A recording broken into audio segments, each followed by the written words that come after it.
बिस्मिल्लाहिर्रहमानिर्रहीम। तमाम देखने और सुनने वालों को अस्सलाम वालेकुम। आज मैं बात करूंगा लेटअप आई ड्रॉप्स के बारे में कि इनको कब इस्तेमाल करना चाहिए, इसके अलावा इसके फ़ायदे और नुकसान क्या हैं और इसकी प्राइस क्या है। तो लेटअप आई ड्रॉप्स, अगर इसके फार्मूले की बात करें तो लिटानोप्रास्ट इसका फार्मूला है या इसका साल्ट नेम है। और अगर इसकी पैकिंग की बात करें तो ग्रीन और वाइट कलर की पैकिंग में आती है और 650 रुपये इसकी कीमत है। फिर अगर बात करें कि ये किस तरह की बीमारी के इलाज के तौर पे आँख के अंदर डाले जाते हैं, तो आँख की एक बीमारी होती है जिसे ग्लूकोमा या काला मोतिया कहते हैं। उसमें आँख का प्रेशर बढ़ जाता है। नॉर्मल जो आँख का प्रेशर होता है वो 12 से 21 होता है।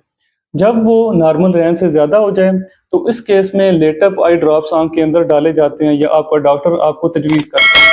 उसकी वजह ये है कि एक तो जब भी आँख का प्रेशर बढ़ जाता है, आँख में एक फ्लूइड होता है जो एक जगह पे या तो इकट्ठा होना शुरू हो जाता है या ज़रूरत से ज़्यादा बनना शुरू हो जाता है।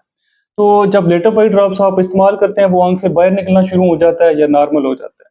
तो उसकी बीमारी के तौर पे लेटअप आई ड्रॉप्स या लिटानोप्रास्ट ये इस्तेमाल किए जाते हैं। इसके अलावा एक और बीमारी होती है जो काला मोतिया के साथ लिंक करती है, जिसे ऑकुलर हाइपरटेंशन कहते हैं। काला मोतिया में आँख के पर्दे पे भी असर पड़ता है, आँख का पर्दा भी डैमेज होना शुरू हो जाता है जिसकी वजह से नज़र धुंधली हो जाती है और आँख का प्रेशर भी बढ़ जाता है।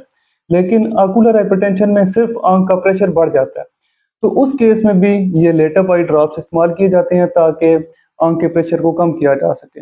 अगर इसके साइड इफ़ेक्ट्स की बात करें तो अगर किसी को छोटी-मोटी आँख में एलर्जी होती है या फिर आँख में सुर्खी लाली हो जाती है, आँख से पानी आना शुरू हो जाता है, ख़ारिश होती है, तो अगर वो इसका इस्तेमाल करता है तो उसकी वजह से एक तो आँखों में जलन, ख़ारिश और आँख में फ्रिक्शन हो सकती है, यानी चुभन हो सकती है, स्टिंगिंग हो सकती है।